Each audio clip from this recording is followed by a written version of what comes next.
Hello friends, welcome to more creative. दोस्तों, आज 19 अप्रैल दिन शनिवार है, वही हिंदी महीना बैसाख और कृष्ण पक्ष की षष्ठी है। तो चलिए शुरू करते हैं आज की बड़ी खबरें। यदि आपको खबरें पसंद आए तो वीडियो को लाइक जरूर करिएगा और आप हमें प्रदेश के किस जिले से देख रहे हैं कमेंट बॉक्स में जरूर बताइएगा। दोस्तों, यदि आप चैनल पर नए हैं तो चैनल को सब्सक्राइब कर बेल आइकन पर क्लिक कर दें ताकि अगला वीडियो आपको शीघ्रता से मिले। आप हमारे फेसबुक और इंस्टाग्राम पेज को फॉलो जरूर करें, इसका लिंक डिस्क्रिप्शन में दिया गया है। लाडली बहनों के लिए जरूरी खबरें। लाडली बहनों को सरकार ने दिए हैं अब तक 35,000 करोड़ रुपए। प्रदेश की करीब 1,27,00,000 लाडली बहनों को 23वीं किस्त की सौगात मिल गई है। इसी के साथ राज्य सरकार ने अभी तक योजना के तहत महिलाओं को 35,000 करोड़ रुपए दे दिए हैं। वहीं मुख्यमंत्री ने लाडली बहनों से अपील की है कि वे फिजूल खर्ची न करें। वहीं लाडली बहनों की अगली किस्त 15 तारीख के आसपास आएगी। इसी के तहत 16 अप्रैल को योजना की 23वीं किस्त जारी की गई है। वहीं मुख्यमंत्री ने ऐलान किया कि लाडली बहना योजना कभी बंद नहीं होगी, यह योजना सतत जारी रहेगी। दोस्तों, बिजली उपभोक्ताओं के लिए जरूरी खबर है। दोस्तों, बिजली कंपनी ने बकायेदारों से बिजली बिल वसूलने के लिए कड़ा कदम उठाने का फैसला लिया है। प्रदेश की राजधानी भोपाल में बिजली कंपनी ने 60,000 बकायेदारों से 300 करोड़ रुपए की वसूली के लिए कड़ा कदम उठाने का फैसला लिया है। और वसूली के दौरान बकायेदार बिजली बिल जमा नहीं करेंगे तो उपभोक्ताओं के बिजली कनेक्शन काट दिए जाएंगे। दोस्तों, आपको बता दें कि बिजली कंपनी ने वसूली के लिए कई नए उपाय अपनाए हैं, जैसे कि बैंक खातों को ब्लॉक करना। यदि आपके पास बंदूक के लाइसेंस है तो उन्हें भी रद्द कर दिया जाएगा। इसलिए कंपनी बिल वसूली के लिए कर्मचारियों को बिजली उपभोक्ताओं के घर भेज रही है। बिजली कंपनी के एमडी ने बताया कि यदि उपभोक्ता अपनी बकाया राशि का भुगतान नहीं करते हैं तो उनका बिजली कनेक्शन काट दिया जाएगा। इसलिए ध्यान रखें, यदि आपने अभी तक बिजली बिल का भुगतान नहीं किया है तो जल्दी से पटा दें, अन्यथा इस गर्मी के सीजन में आपको परेशानी होगी। दोस्तों, मध्य प्रदेश सरकार ने मंत्रियों के बंगलों की सजावट पर करोड़ों रुपए खर्च किए हैं। दोस्तों, आपको बता दें कि पिछले कुछ समय में मध्य प्रदेश में मंत्रियों के सरकारी आवास के रिनोवेशन पर जितना खर्च आया है उतना इन बंगलों के निर्माण में नहीं आया होगा। आंकड़ों पर नजर डालें तो पिछले 16 महीने में सिर्फ रखरखाव और साज सज्जा पर 13 करोड़ 36 लाख रुपए खर्च किए गए हैं। ये रिनोवेशन आम कर्मचारियों के आवासों का नहीं बल्कि मंत्री, नेता तथा IAS अफसरों के आवंटित बंगलों पर किए गए हैं। कृषि मंत्री ऐंदल सिंह कंषाना के श्यामला हिल्स आवास पर 1 करोड़ 56 लाख रुपए खर्च किए गए हैं, जिनमें से 99,94,000 रुपए सिविल कार्यों पर और 56,29,000 रुपए इलेक्ट्रॉनिक्स कार्यों पर खर्च हुए हैं। वहीं राज्य मंत्री बागरी के आवास को सजाने में लगभग 80 लाख रुपए लगे हैं। वहीं बीजेपी नेता कैलाश विजयवर्गीय के बंगले के रिनोवेशन पर 91,19,000 रुपए खर्च हुए हैं। वहीं PWD मंत्री राकेश सिंह के बंगले पर 30 लाख रुपए खर्च किए गए हैं। इतनी जो राशि खर्च हुई है, इसमें भोपाल में एक नई डुप्लेक्स कोठी खरीदी जा सकती है। सरकार को ऐसे फालतू खर्चों से बचना चाहिए क्योंकि मध्य प्रदेश कर्ज से घिरा हुआ है।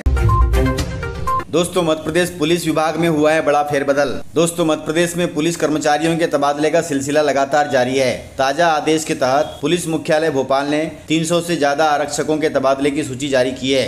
यह तबादले पुलिस विभाग में महत्वपूर्ण बदलाव की ओर इशारा करते हैं और राज्य भर में सुरक्षा व्यवस्था को बेहतर बनाने की दिशा में एक अहम कदम माना जा रहा है।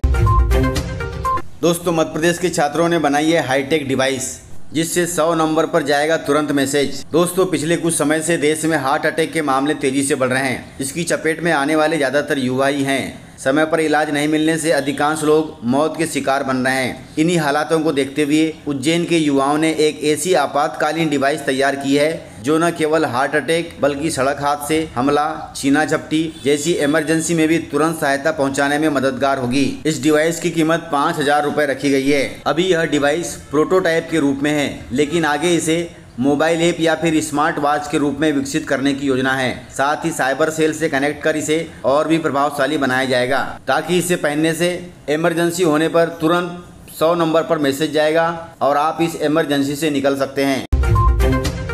दोस्तों, मध्य प्रदेश पुलिस में महिलाओं की 33% भागीदारी पर बड़ा अपडेट आया है। आपको बता दें कि आज हर क्षेत्र में महिलाएं खुद को साबित कर रही हैं, चाहे वो राजनीति हो, सरकारी सेवा हो, सभी जगह महिलाओं की भागीदारी 33% करने की बात की जा रही है।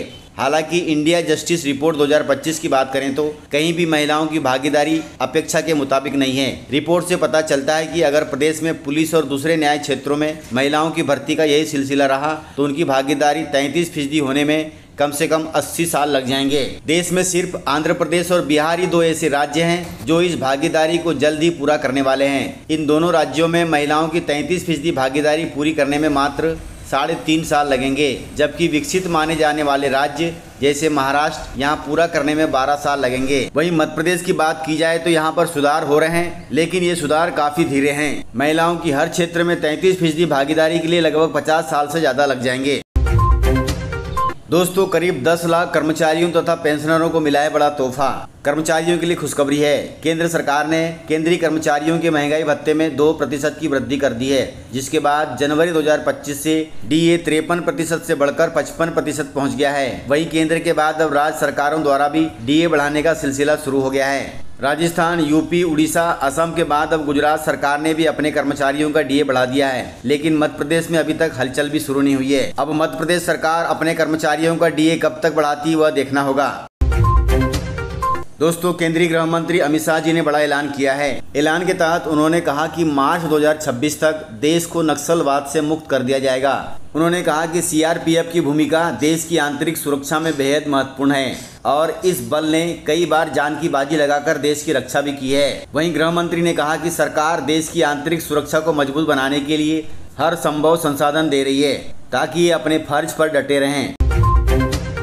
दोस्तों, भाजपा विधायक ने बड़ा विवादित बयान दिया है। उन्होंने कहा कि पैसे लेकर वोट देने वाले अगले जन्म में कुत्ते बिल्ली बनेंगे। दोस्तों, इंदौर की बीजेपी विधायक उषा ठाकुर ने अजीबोगरीब बयान दिया है।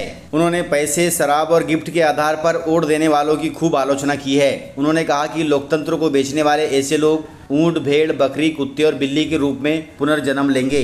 अर्थात जो लोग पैसा लेकर वोट देते हैं वे अगले जन्म में कुत्ते, बिल्ली, ऊंट, भेड़, बकरी बनेंगे। उषा ठाकुर ने लोगों से लोकतंत्र की रक्षा करने की अपील करते हुए कहा कि भाजपा सरकार की लाडली बहना योजना और किसान सम्मान निधि जैसी कई योजनाओं के जरिए हर लाभार्थी के खाते में हजारों रुपए ट्रांसफर किए जाते हैं। इसके बाद भी अगर आप वोट के लिए 1500 में बिकते हैं तो यह इंसानों के लिए शर्म की बात है। दोस्तों, रेल यात्रियों के लिए बड़ी खबर है। अप्रैल और मई के महीने में 26 ट्रेनें होंगी कैंसिल। दोस्तों, उत्तर पूर्व रेलवे के अंतर्गत तीसरी लाइन के इंटरलॉकिंग कार्य के चलते ट्रेनों का संचालन प्रभावित होगा। इस कारण भोपाल मंडल से गुजरने वाली 26 ट्रेनों का अलग अलग तिथियों में कैंसिलेशन होगा। रेलवे प्रशासन द्वारा जारी सूचना के अनुसार ये ट्रेनें 17 अप्रैल से 7 मई तक अलग अलग दिनों में निरस्त रहेंगी, इसलिए यात्रा करने से पहले जानकारी जरूर उठा लें। दोस्तों, मोहन सरकार मंत्रिमंडल का विस्तार कर सकती है। दोस्तों, मध्य प्रदेश में मोहन सरकार को 1.5 वर्ष होने जा रहा है, लेकिन राजनीतिक नियुक्तियां अभी नहीं हुई है। उधर मंत्रिमंडल विस्तार का नेताओं को इंतजार है। कई मंत्री ऐसे हैं जिनको मंत्रिमंडल में जगह का इंतजार है, जिनमें से पूर्व मंत्री गोपाल भार्गव हैं, भूपेंद्र सिंह हैं, जयंत मलैया हैं, हरिशंकर खटीक हैं, ब्रजेंद्र प्रताप सिंह हैं और संजय पाठक है। ये अपने नंबर का इंतजार कर रहे हैं ताकि इनको मंत्रिमंडल में जगह मिल सके। दरअसल पड़ोसी राज्य छत्तीसगढ़ में मंत्रिमंडल विस्तार की सुगबुगाहट तेज हो गई है। इसके चलते मध्य प्रदेश में भी इस बात पर चर्चा शुरू हो गई है। अब भाजपा प्रदेश अध्यक्ष की नियुक्ति के बाद मोहन सरकार अपने मंत्रिमंडल का विस्तार कर सकती है। दोस्तों, इस प्रकार से जानकारियां थी। तो मिलते हैं सर अगले वीडियो में, तब तक के लिए जय हिंद, जय भारत, जय एमपी।